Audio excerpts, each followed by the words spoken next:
සසේ sir මෙන්න මොයිනේ sir මම sir ජීවිතේට වැඩි හිටියෙක් කියන දෙයක් අහන්නේ සර්. ඇයි සර් ඒ? ඕකේ මෙහෙමයි දැන් පොඩි වරදක් තියෙනවා මොකක්ද දන්නවද?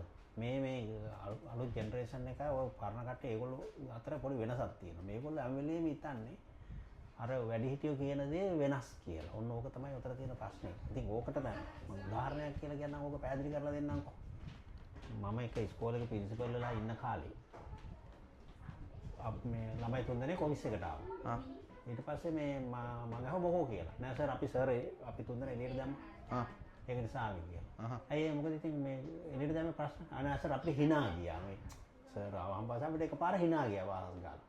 තුන්දෙනා මූණින් මූණ බලලම hina ගියා.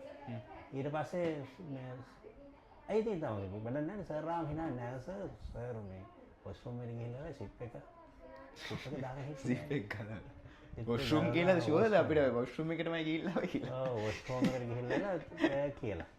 එතකොට ඉතින් මේ ඒක නිසා මේ සර් කිව්වා අපිට දැන් තුන්දෙනාම තුනම එළියට දානවා.